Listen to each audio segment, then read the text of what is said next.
10단원 잘 읽고 잘 쓰는 법 1회 똑똑하게 매체 읽기. 오늘은 요거 정도 하나 확인할 거고요. 매체라고 하면은 뭘 매체라고 해요? 미디어예요. 어떠한 메시지를 전달해주는 수단. 그런 걸 매체라고 이야기를 하지. 그러니까 우리한테 있어서의 매체는 뭐가 있을까? 책 매체야. 신문, 라디오, TV, 인터넷 이런 애들 전부 다 매체지. 됐을까? 다음 페이지 244쪽 대단원 시작하면서 오늘날 우리는 신문, 텔레비전, 인터넷 등 매체를 통해 쏟아지는 정보의 홍수에서 살고 있어요. 이러한 매체를 밑줄 주체적으로 수용할 필요가 있습니다. 이 단원에서는 매체에 드러나 있는 필자의 관점이나 표현 방법의 적절성을 평가할 거예요. 필자의 관점이나 표현의 적절성. 여기에서 제일 포인트가 되는 건 요거예요. 표현의 적절성. 여러 가지 예로 나타나 있는 애들, 메시지를 전달하는데 효율적입니까? 효과적입니까? 믿을 수 있어요? 라는 거를 판단하는 단원이 될 거예요. 이를 통해 매체를 주체적인 관점에서 해석하고 평가하는 비판적 사고 능력을 기를 수 있습니다. 또한 요거는 뭐 10의 2단원에 관련된 거니까 어쩌고 저쩌고 패스 아니야 그냥 읽을까? 누리소통망 등 다양한 매체의 발달에서 글이 독자와 사회에게 미치는 관점이 그 파급력이 나날이 커지고 있어요. 인스타 해요? 페북이나? 친구들 많이 있을까? 내가 써놓은 것들 엄청 많이 보고 있어요? 아니면 주로 여러분들이 찾아서 보는 스타일인가? 그래요. 쓰기의 중요성이 부각되고 있어요. 최근에 서점에 갔는데 그 베스트셀러 중에 비문학 요 분야에선 글쓰기 방법에 관한 게 10위권에 한 3권, 4권 이렇게 있는 것 같더라고. 요즘 글쓰기가 또 유행인 것 같아요. 이 단원에서는 쓰기 맥락을 고려해서 쓰기 과정을 점검하고 조정하고 고쳐 쓰고 책임감 있는 글을 쓰는 태도를 기릅니다. 이게 사실은 여기 책임감 있는 글을 쓰는 태도 이게 제일 중요한 것 같은데 시험 문제에서는 여기 고쳐 쓰기 부분이 꼭 한 문제 정도씩은 있다라는 것들. 이를 통해 문자 언어를 통해 활용한 의사소통 능력과 공동체의 가치를 존중하며 공동체 구성원과 관계를 맺는 능력을 기를 수 있습니다. 오른쪽 매체를 수용할 때에는 주체적으로 수용해야 합니다. 도대체 어떻게 주체적으로 수용합니까? 필자의 관점이나 표현 방법의 적절성을 평가한다. 얘가 올바른 생각을 하고 있는가? 그 근거를 제대로 들고 있는가? 표현 방법은 적절한가에 대해서 확인할 거예요. 바람직한 쓰기 태도에서는 쓰기의 중요성이 부각되고 있으니까 쓰기 맥락을 고려해서 글을 쓰라. 책임감 있게 글을 써주세요. 이라고 이야기를 할 거고 밑에 나와 있는 학습 과정, 문자 매체를 비판적으로 읽어야 하는 것들, 관점이나 표현 방법의 적절성 평가하는 것들. 다음 페이지 245쪽. 교육과정 안내에서 소단원 1, 2, 매체에 드러난 필자의 관점이나 표현 방법, 이게 시험 문제가 될 거예요. 그러면 선생님 도대체 표현 방법이라는 게 뭔데요? 똑같은 이야기를 해도 듣는 사람이나 읽는 사람에게 효율적으로 전달해 줘야 되겠지. 어휘나 문장뿐만이 아니라 도표, 그림, 사진 등과 같은 시각 자료, 동영상 자료, 이것으로 어떻게 표현할 겁니까? 쓰기 목적은 정보 전달, 설득, 친교, 정서 표현, 자기 성찰, 학습 등이 있는데 쓰기 목적의 올바른 내용과 정확한 표현 방법을 쓰고 있는가를 판단할 거고 독자를 고려한 글을 쓰기 여기는 체크할게요. 독자를 고려합니다. 독자의 뭐를 고려합니까? 독자의 성별, 학력, 직업, 취미. 글의 소재나 주제에 대해서 호의적인가 적대적인가? 글의 내용에 대한 독자의 사전 지식은 얼마나 정도 될까? 독자가 이 글을 통해 얻고자 하는 것은 무엇일까? 다른 말로 이야기하면 독자의 독서 목적이 뭡니까? 를 파악을 하라 라는 것 정도 확인해 놓으면 될 것 같아요. 재밌으려고 읽는 글인데 너무 지루하게 원론적인 이야기 하고 있으면 안 되겠지. 소단원 1 배우고 2 배우고 5호 몇 회 거는 전혀 볼 거 없고 패스. 다음 246쪽 이제 본격적으로 시험 범위 들어가죠. 똑똑하게 매체 읽기. 난 잘생겼다보다는 똑똑하다라는 표현, 그 칭찬이 더 좋은 것 같아. 어때? 아닌가? 하긴 그냥 제가 못생겨서 그런 거를 위로하려고 하는 소리인 것 같아요. 매체를 비판적으로 읽는 방법을 생각할 거예요. 비판적으로 읽어야 하는 까닭은 매체의 필자의 관점과 표현 방법의 적절성을 평가해 봅니다. 라고 확인. 밑에 어떻게 보면 너무 무서운 그림이에요. 사람이 TV를 보고 있는데 어머 TV에서 손이 나와 오히려 사람을 조정하고 있죠. 매체를 어떻게 수용해야 합니까? 그림을 보면 텔레비전이 리모컨으로 사람을 조정합니다. 그림 속 사람처럼 맹목적으로 따르게 되면 잘못된 정보를 받아들이거나 편향된 관점을 가질 수가 있어요. 그렇기 때문에 밑줄 비판적으로 읽는 태도를 지녀야 한다. 자꾸 비판적 태도인데 계속 반복되니까 중요한 말이겠지. 비판적으로 읽는 게 어떠한 것인가? 라는 거는 꼭 확인하시라. 알아두기, 매체의 정의와 특징, 매체란 단어 뜻 설명해 줄 거잖아요. 아까 슬쩍 이야기하고 지나갔지만 메시지를 전달하여 발신자, 수신자 사이에 의사소통을 가능하게 하는 매개물, 밑줄, 신문, 텔레비전, 인터넷 이런 게 매체다. 신문, 텔레비전, 매체, 인터넷 동일한 메시지를 이 특징은 중요해요. 동일한 메시지를 불특정 다수의 사람에게 동시에 전달할 수 있다. 하지만 신문, TV는 한 방향으로 메시지를 전달하는데 인터넷은 쌍방향으로 전달할 수 있어 상호 소통을 할 수가 있습니다. 그러면 여기에서의 평가는 뭐야? 평가 요소는 신문, 텔레비전, 인터넷이 매체입니다. 그리고 각각의 공통점, 차이점 그러한 것들 확인하라는 거겠지. 비판적으로 읽어요 이야기하는데 도대체 어떻게 읽는 게 비판적입니까? 첫 번째, 내용의 타당성과 공정성, 자료의 정확성과 적절성. 정확성이라는 거는 뭐예요? 믿을만한 것인가? 왜곡이 없는가? 적절성은 글쓴이의 주장하고 잘 어울리는 근거인가? 라는 것을 확인. 그래서 의외로 여러분들 괴롭히려면 이러한 것들이 시험 포인트가 된다. 비판적 읽기를 할 때 필자가 사용한 자료가 글의 주장이나 설명에 적합하며 필요한 정보 수준을 잘 구조화하여 제시하고 있는가? 라는 자료의 정확성을 파악해야 한다. 그러면 틀린 말이지. 눈치챘어요? 시험 문제는 요거 이야기를 하고 자료의 적절성이라고 이야기를 할 거라고. 그러면 틀린 거 찾으면 된다. 다음, 그래서 공감하거나 반박할 부분을 찾고 그 이유를 생각한다. 필자의 가치관이나 배경이 되는 사회문화적 이념을 따져본다. 지금 읽으면 너무 고리타분한 이야기인데 이런 이야기를 왜 했을까? 그 당시에는 맞는 얘기일 수 있어. 글의 구성 및 표현의 적절성과 효과를 판단한다. 글감이나 주제가 유사한 글을 찾아 읽고 관점이나 구성을 비교한다. 어느 한쪽으로 치우쳐지지 않기 위해서. 이것만은 꼭 매체란 무엇을 전달해서 메시지를 전달하여 발신자와 수신자의 의사소통을 가능하게 하는 매개물이다. 신문, 텔레비전, 인터넷. 글의 구성 및 표현의 적절성과 효과를 판단하는 것은 비판적 읽기의 방법이다. 247페이지 매체 평가하며 읽기. 다양한 매체의 발전에 따라 매체를 통해 많은 양의 정보가 유통이 되고 그렇죠. 정보는 너무 많아 요즘. 오늘날의 매체를 비판적으로 읽는 태도가 필요합니다. 매체를 비판적으로 읽어야 하는 까닭과 비판적 읽기의 방법에 대한 설명문을 통해 비판적으로 평가하는 방법, 신문 사설과 인쇄 광고의 관점과 표현 방법의 적절성을 평가합니다. 밑에 확인할게요.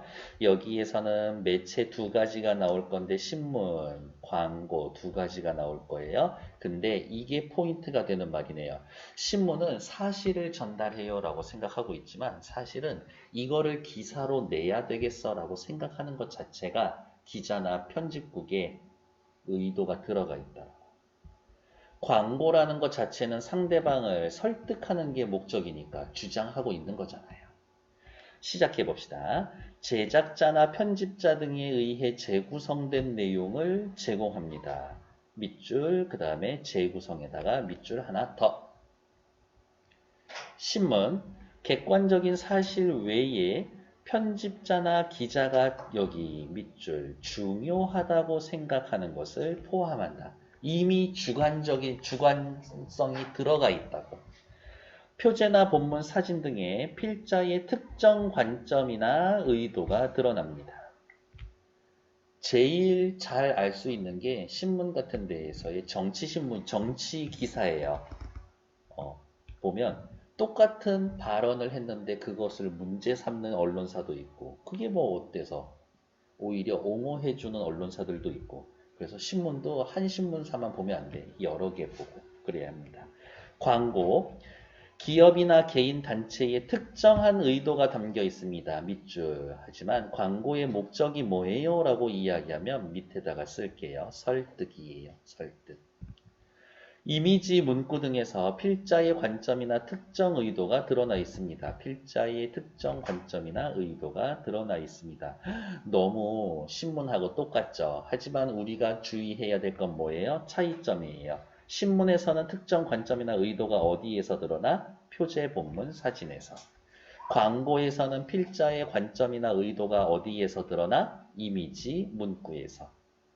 다음, 평가할 거예요. 무엇을? 필자의 관점이 타당하고 공정한가? 표현 방법이 효과적이고 적절한가? 타당성, 공정성, 적절성 이러한 것들을 판단할 것이다. 배경 지식 참고 요거는 한번 읽어보시면 될 것 같고요. 다음 페이지 바로 넘어갈게요. 지문 자체는 어려운 지문은 아니에요. 시작해 봅시다. 우리는 많은 사람들과 다양한 매체를 통해 소통을 하면서 살아갑니다. 매체의 목적은 소통이구나.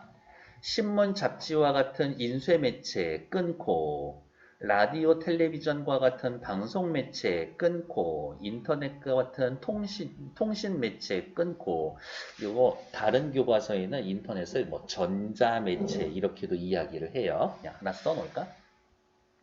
교과서마다 달라. 변화와 발전을 거듭하고 있고 이러한 매체를 통해 다시 밑줄 의사소통을 한 지 오래입니다. 매체는 무엇의 수단입니까? 소통, 의사소통의 수단이다. 매체는 종류가 다양하다. 인쇄매체, 방송매체, 통신매체. 우리는 매체를 통하여 많은 양의 정보를 접하고 있는데 이러한 매체에는 필자의 밑줄, 매체에는 필자의 특정한 관점이 들어있을 수 있다. 그러니까 정신 차리지 않고 매체 읽고 있으면 어떻게 그 사람이 주장하는 대로 내 몸이 움직이고 있다. 그러니까 비판적으로 수용해야 한다.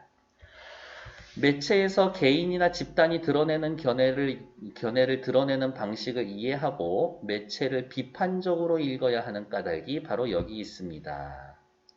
매체에는 필자의 특정 관점이 들어있을 수가 있습니다. 원인, 비판적으로 읽어야 합니다. 비판적으로 읽어야 합니다. 결과. 혹은 매체에는 필자의 특정 관점이 들어있을 수 있습니다. 근거, 그래서 비판적으로 읽어야 합니다. 주장.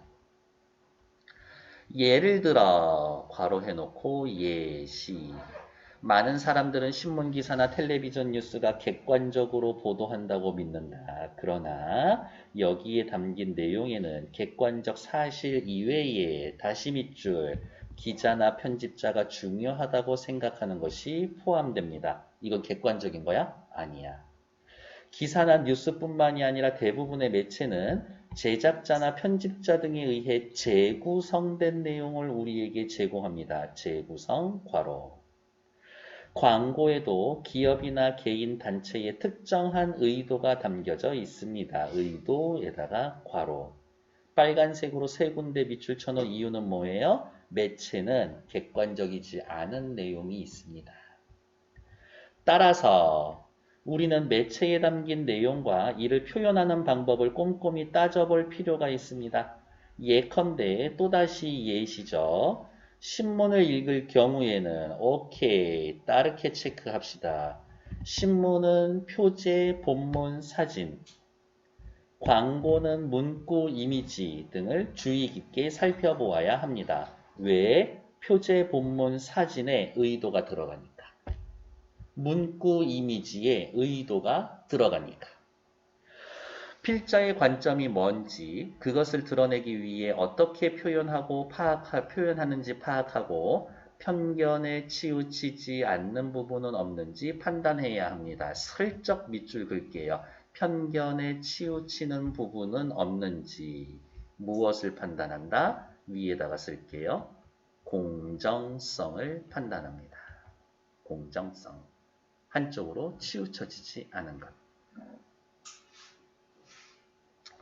이상에서 살펴본 바와 같이 우리는 매체를 읽을 때 이상에서 살펴본 바와 같이 가나 앞에 있는 이야기들을 이제 요약해 줄 건가 봐요. 우리는 매체를 읽을 때 필자의 관점이 타당하고 공정한지, 메시지 전달하는 방법이 효율적이고 적절한지 등을 평가함으로써 매체를 비판적으로 수용해야 합니다. 관점의 타당성, 공정성, 표현 방법의 적절성, 이 세 가지를 중점으로 파악하면 됩니다. 오른쪽 살펴볼게요. 타당성과 공정성이라고 해서 도움이 된다라고 했지만 실제로 이게 또 시험 포인트. 타당성. 그래서 제시하고 있는 내용이 옳은가? 공정성. 한쪽으로 치우치지 않고 균형 있게 접근하고 있는가? 타당성, 공정성. 이 단어 뜻은 구별할 수 있어야 될 거예요. 신문 기사에서 자꾸 여당 편만 들어줘. 얘네는 야당 편만 들어줘. 그러면 생각해야지. 이 기사는 공정하지 않아. 이야기해 주면 되겠지. 신문, 텔레비전, 인터넷, 라디오, 휴대전화 있다라고 하는데 이거는 전부 다 알고 있는 이야기인 거죠. 오케이. 다음 페이지 정리하고 갈게요. 핵심 정리.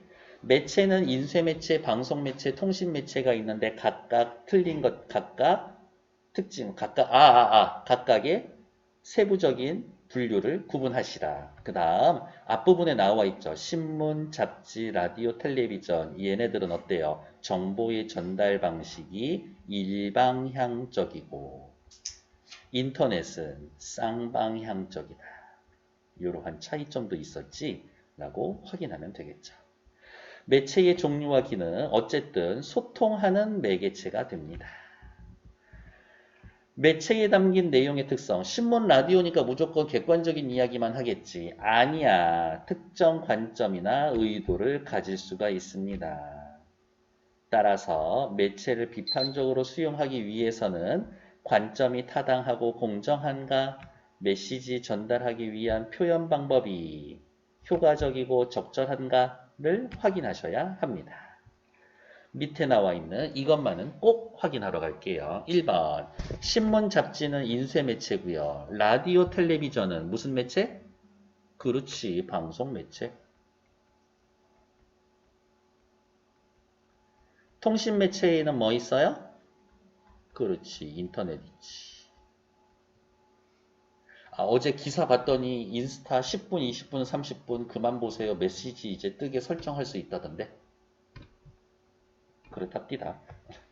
대부분의 매체가 전달하는 내용은 제작자나 편집자 등에 의해서 뭐 된 거예요? 그렇지, 재구성된 거예요. 신문의 경우에는 표제, 제목을 어떻게 뽑느냐, 본문의 내용을 무엇을 넣느냐, 사진을 어떠한 사진을 갖다 넣어 놓는가, 등의 필자의 관점이 드러납니다. 매체를 읽을 때에는 편견 있는 부분이 있는지 없는지 판단하면서 읽어야 합니다. 너무 당연히 O. 매체는 어떻게 수용해야 합니까? 비판적으로 수용하는 태도를 지녀야 합니다. 옆에 4번 확인하러 갈게요. 은근히 별표 반 개 정도. 매체에 필자의 특정 관점이나 의도가 담겨 있을 수 있어요. 편견이 있는 부분이 있을 수 있습니다. 그렇기 때문에 우리는 필자의 관점이 무엇과 타당성과 한쪽으로 치우쳐지지 않았는가, 공정성을 지니고 있는지 평가하면서 읽어야 합니다. 여기 칠판 보세요. 옳은 거 보고 옳은 이야기 하고 있는가? 공정성, 치우치지 않았는가? 라는 것들. 다음 페이지. 매체를 평가하면서 읽을 거예요. 어머, 이거 뭐야? 신문 사설이에요. 신문이라고 이야기를 하면 무슨 매체? 인쇄 매체. 사설이라는 것 자체가 이 언론사의 특정 입장을 드러낸 의견 같은 거예요. 그래서 사설이라는 것 자체가 무엇을 주장하는 글이야. 그러니까 이러한 주장이 다시 한번 타당한지, 공정한지, 근거는 적절한지 얘네들을 판단하면서 읽어야 할 것이다. 저성장의 늪에서 벗어나려면 고령화 속도를 늦춰야 합니다. 고령화 속도를 늦춰야 합니다라고 하는 주장. 그 다음 이거 보세요. 저성장 늪이라고 이야기를 했어요. 늪에 빠져버렸어. 한번 빠지면 헤어날 수 없죠. 늪에 빠지는 거 좋아할 사람 없다고. 그러니까 이 글을 쓴 사람 자체는 저성장이라는 것 자체를 부정적으로 보고 있구나 라고 생각해야 되는 거지. 그리고 저성장, 한번 빠지면 헤어날 수가 없어요. 심각하구나. 심각성을 인상적으로 드러냈습니다. 조사를 생략해서 핵심 내용을 간결 명료하게 제시합니다. 어키. 인구 고령화가 경제 제도약의 걸림돌이 될 수 있다라는 우려가 커지고 있습니다. 문제는 뭐야? 인구 고령화. 이게 문제 상황인 거지. 왜? 경제 제도약의 걸림돌이 될 수가 있습니다. 심각한 거죠. 크리스틴 라가르드 국제통화기금 총재는 땡땡대 강연에서 고령화 문제를 해결하지 못하면 한국 경제의 성장률은 25년까지 2%대로 떨어질 수 있다라고 경고했습니다. 문제 상황이라고 또 이야기를 해주고 있는 거죠. IMF 총재 강연을 인용했고, 경제에 관련돼서 정말 잘 아는 사람 아닐까? 전문가지. 전문가의 견해를 인용해서 자신의 주장의 설득력을 높이고 있다. 자신의 주장의 설득력을 높이고 있다. 고령화가 비단 우리만의 문제는 아니지만 우리 사회는 고령화가 굉장히 빠른 속도로 진행되고 있으므로 차별화된 대책이 요구됩니다. 빠른 속도로 진행되고 있으므로 끊어 차별화된 대책이 요구가 됩니다. 인과 앞에가 원인, 뒤에가 결과. 인과. 한국개발연구원은 여기에서도 역시 인용을 하고 있죠. 믿을 수 있는, 신뢰할 수 있을 만한 기관의 내용을, 발언을 인용해서 역시 설득력을 높이고 있는 거죠. 우리나라의 인구 감소 등으로 2050에서 60년 경제 성장률은 1.1%까지 떨어질 것이라고 전망했다. 이거 되게 위험한 상황이에요. 1%대면은 적어도 먹고 살만 하려면 한 3에서 5% 정도. 5%면 엄청 좋은 거긴 한데. 이렇게. 저출산 고령화가 경제 성장을 급속히 둔화시키는 요인임을 시사합니다. 저출산 고령화가 원인이 되어 경제 성장을 급속히 둔화시킵니다. 라는 부정적 결과를 초래할 수 있다. 세계 최저 수준의 출산율로 일할 사람은 줄어들고 있는데 부양해야 할 노인이 많아지면 경제에 악영향을 미칠 수밖에 없다. 방금 읽은 문장은 바로 앞에 나와 있는 문장을 어떻게 자세히 풀어서 설명해 준 거죠. 상술. 자세히 풀어 쓴 설명, 문장이다.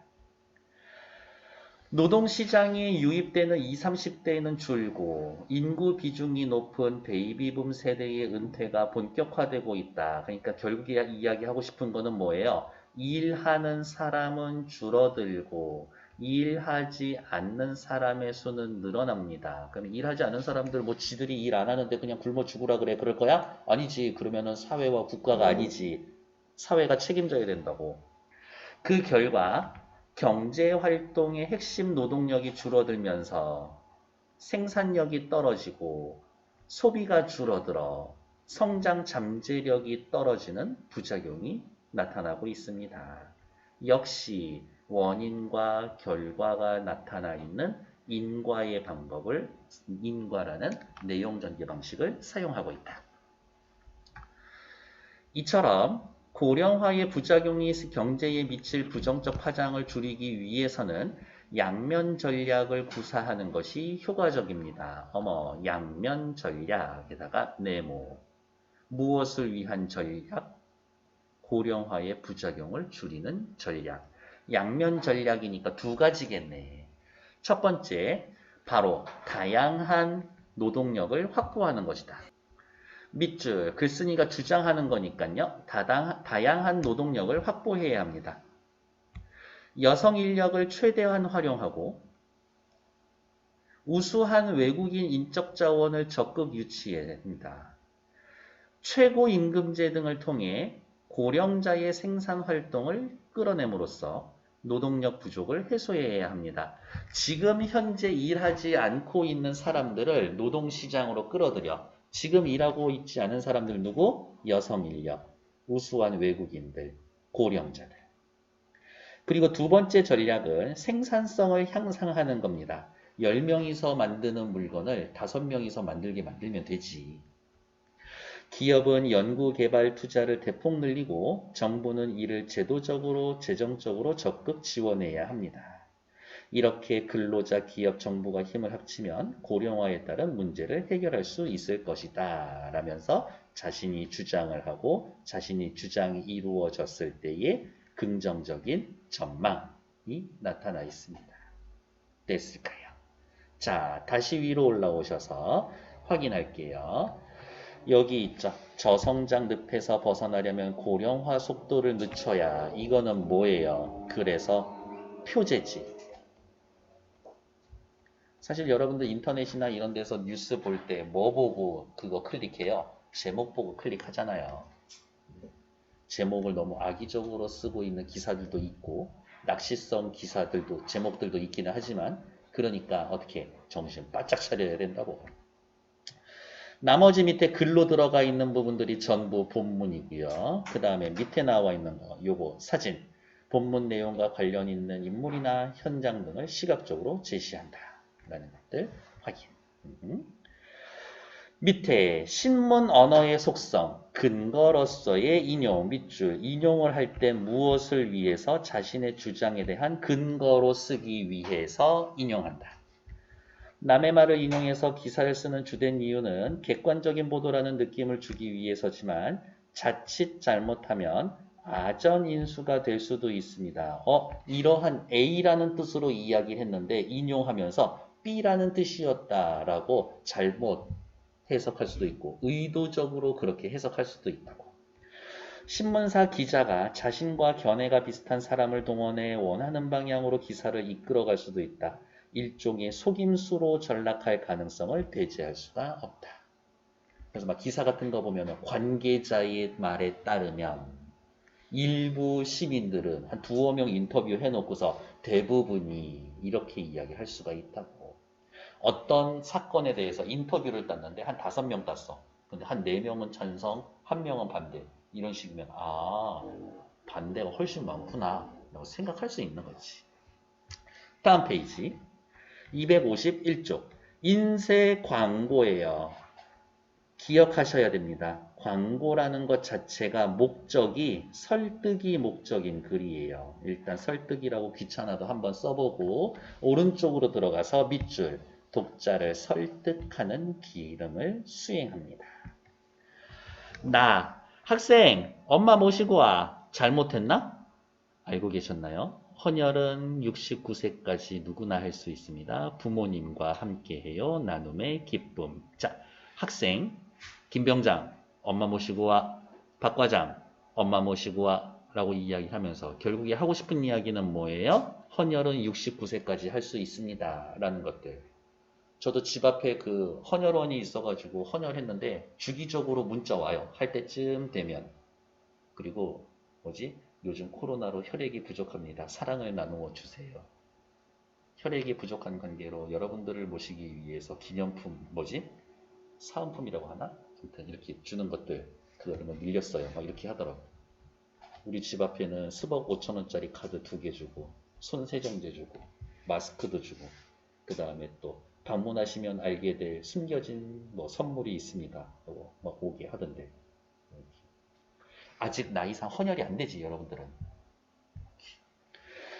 여기 학생. 이미지 속 대상을 호명합니다. 다 체크만 할게요. 대상을 호명합니다.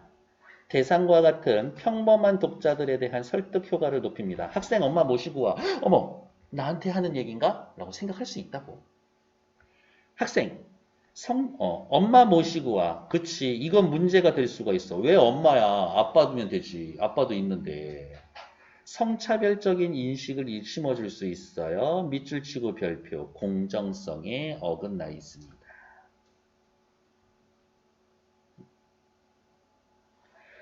알고 계셨나요? 질문을 통해 호기심을 유발합니다.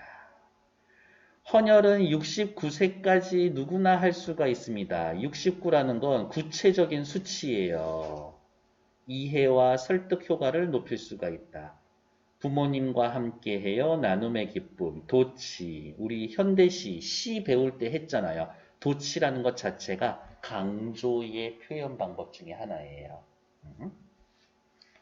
왜 엄마야? 엄마 안 계실 수도 있는데 아빠 안 계실 수도 있고. 이렇게 됐을까요? 옆이 이 인쇄 광고에서는 어떻게 이미지를 쓰고 있습니다. 옆에 이미지에다가만 하나 체크. 시각적 요소. 사실 글보다는 이미지가 훨씬 눈에 잘 들어오잖아.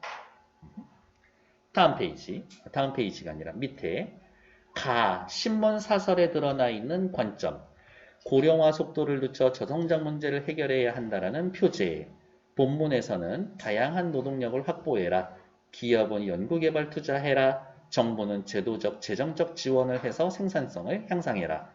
사진, 생산활동에 참여하는 고령자의 모습. 고령자를 노동력으로 확보해야 한다. 나이 드신 분들을 노동시장으로 데리고 나와야겠구나.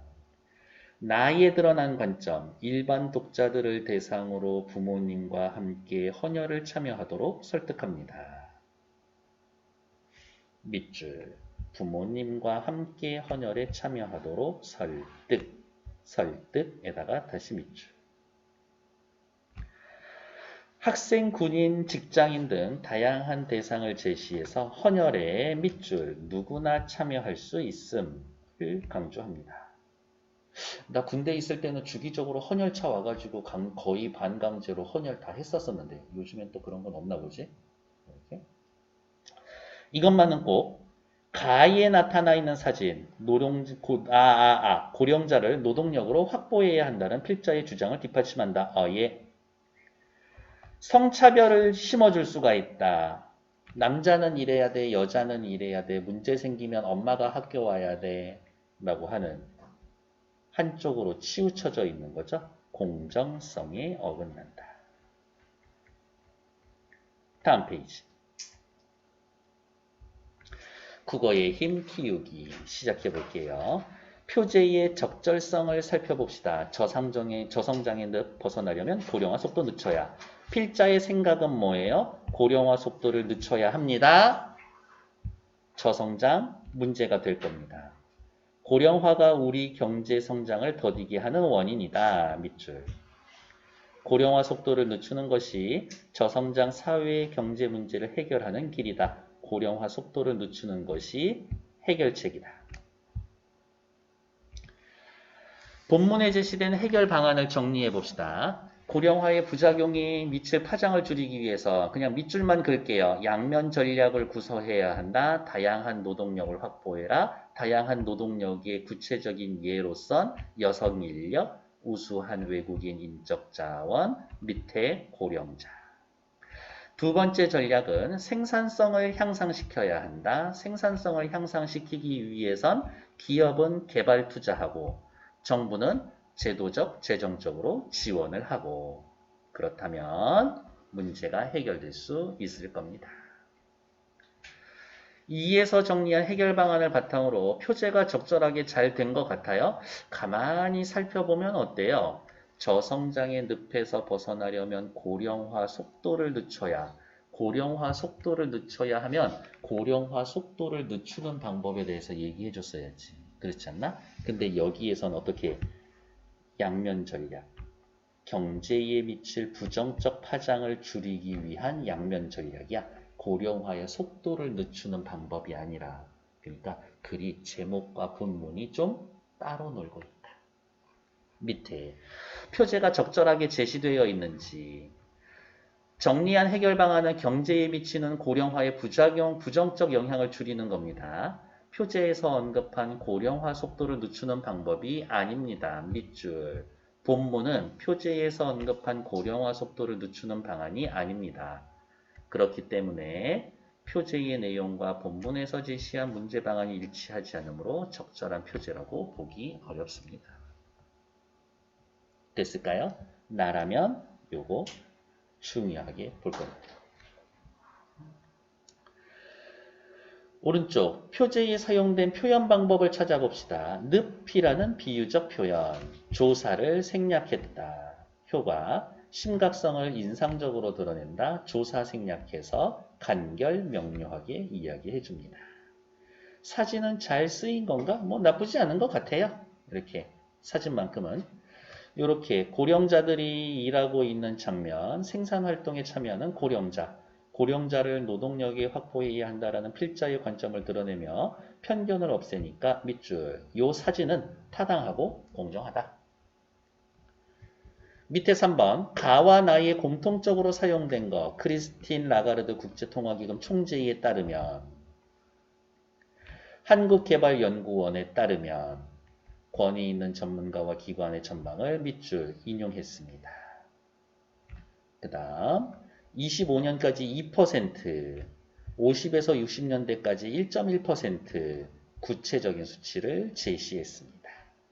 이러한 것들을 바탕으로 신뢰성을 강화하고 이해를 돕고 설득력을 높일 수가 있습니다. 그렇게 확인해 보면 되겠지.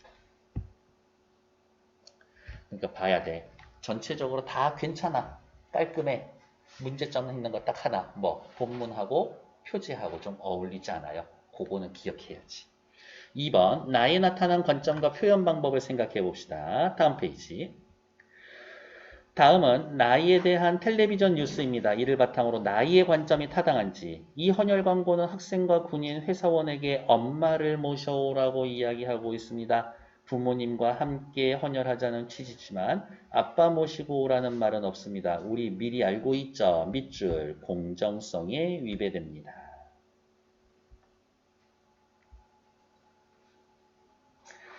문구와 이미지 사용에 사용된 표현 방법을 사용하고 효과를 판단해 봅시다. 엄마 모시고와 어쩌고 저쩌고. 자, 일단 첫 번째 여기 땡땡 옆에다가 그냥 쓰자. 호명. 69세까지 구체적 수치. 알고 계셨나요? 질문.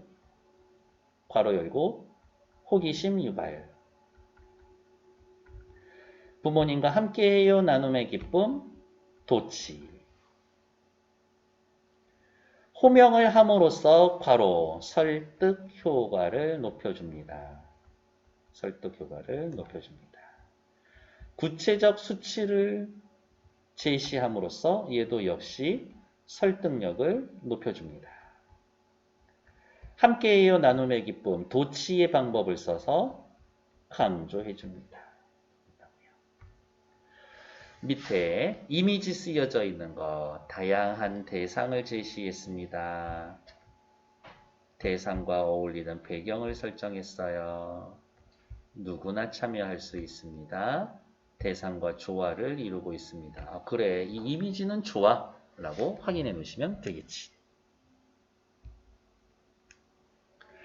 옆에 위에 나와 있는 건 안 보셔도 되겠고 밑에 확인 문제 권위 있는 전문가와 기관의 전망을 인용해. 와, 믿을만한데? 그래, 신뢰성을 강화합니다. 동영아, 옆에 거 우리 방금 한 거야. 여기. 그렇지. 신뢰성을 강화합니다. 앞에 있으니까 바로 봐서 좋다. 54페이지, 55 여기서부터 쭉쭉쭉 어디까지 봐야 되나? 57페이지까지, 아니 57이 아니죠? 55페이지 여기 나와 있는 문제 지금 시작해 주시면 될 것 같아요.